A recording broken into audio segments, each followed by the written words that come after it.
ҷамъ омадани варзишгарон, мураббиён ва федератсияҳои ҷумҳурии Тоҷикистон ба маросими ҷамъбасти солонаи таҷмаф барои ба даст овардани натиҷаи заҳматҳои хеш буд. Ровии барнома сараввал ҳамаи меҳмононро хушомадед гуфта, баъдан раиси кумитаи кор бо ҷавонон ва варзиши назди ҳукумати ҷумҳурии Тоҷикистон Абдулло Раҳмонзодаро ба назди баландгӯя хонд.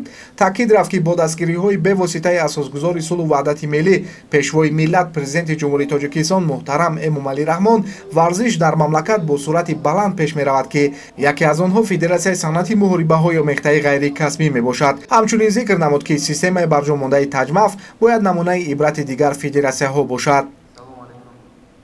мо зиёда аз 10 нафар кормандони доимии федератсия, ки шабонарӯзӣ фикр мекунад чӣ стратегияро мо истифода барем ҷиҳати иҷрои нақшҳои ба пеши худ гузошта. Албатта масъалаи духтур, масъалаи фармакология, масъалаи барномаҳои машқу тамрин, шароит барои варзишгарон, ки онҳо ҳунари нав ёд гиранд. Даврон Ҷураев аз дастгириҳои ҳукумат ва мақомоти шаҳрдорӣ изҳори сипос намуда ҳад зад, ки аз чунин ғамхориҳо метавон ба қуллаҳои баланди варзишӣ расид. Дар тӯли 3 сол миёни чандин давлатҳои олам ном баровардан ва зинаи якумро ишғол намудан дар Осиё исботи гуфтаҳои болост. Дар соли 2022 дастпарварони таҷмаф 78 медал, 24 тилло, 18 нуқра ва 36 биринҷиро ба хазинаи федератсия зам намуданд, ки ин танҳо яке аз пешравиҳост.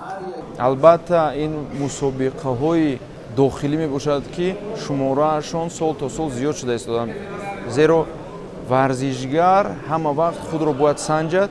Мо ҳаракат мекунем низ варзишгарои беҳтаринро дар мусобиқаҳои дохилӣ, дар чемпионатҳои дохилӣ интихоб намуда, пас ба чемпионатҳои бузург, чемпионатҳои ҷаҳонӣ сафарбар кунем. Хушмаҳмад Пиров атрофи дигар дастовардҳо ҳисобот дод. Беҳтарин натиҷаро аз чемпионати ҷаҳон, ки дар шаҳри Белгради, Сербия баргузор гардида буд, арзёбӣ намуд. Мақоми дуюмро касб кардан миёни наврасон ва ба зинаи сеюм баромадан байни калонсолонро дар ҷаҳони ММА натиҷаи хуби кори даставӣ арзёбӣ кард. Ёдовар мешавем, ки варзишгарони мо аз чемпионати ҷаҳон сазовори 4 медали тилло, 2 нуқра ва 6 биринҷӣ гардиданд. Баъдан дар доираи ин мусобиқот таҷмаф миёни чанд давлати олам аз рӯи 4 номинатсия соҳиби унвонҳо гардид. беҳтарин федератсияи варзишӣ, беҳтарин катмен, беҳтарин нокаут ва беҳтарин назорати допингиро соҳиб шуданд. соли 2022 варзишгарони меҳан аз чемпионати ҷаҳон, ки дар шаҳри Абу-Даби сипарӣ гардид, бо гирифтани 21 медал ба ватан баргаштанд. рӯйдоди варзишии навбатӣ дар соли 2022 ин чемпионати Осиё мебошад, ки Тоҷикистон мизбониашро ба зимма дошт. 35 медал, 9 тилло, 8 нуқра ва 18 биринҷӣ аз ин мусобиқот ба варзишгарони мо насиб гардид, ки аз ҳайати даставӣ касе ба мо баробар шудан натавонист. бояд гуфт, ки чемпионати Осиёро 13 давлати рӯи олам мустақиман тӯли 4 рӯз тамошо намуданд. пас аз ташкил шудани федератсияи нав дар Осиё бо исми АММАФ ба ҳайзи роҳбар Муҳаммад Қамбар ва ба мақоми муовини аввал Даврон Ҷураевро интихоб намуданд. президенти АММАФ Керит Браун ба хулосае омад ва макони ҳама гуна ҷамъомади федератсияи навтаъсисро шаҳри Душанберо интихоб намуд.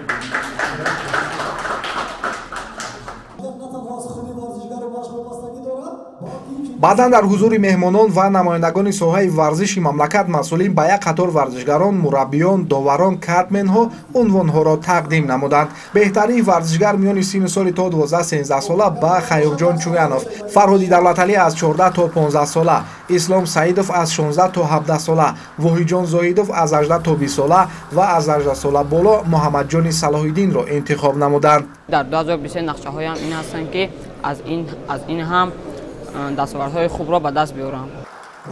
беҳтарин гурдофарид ба Манижа Самадова тақдим шуд.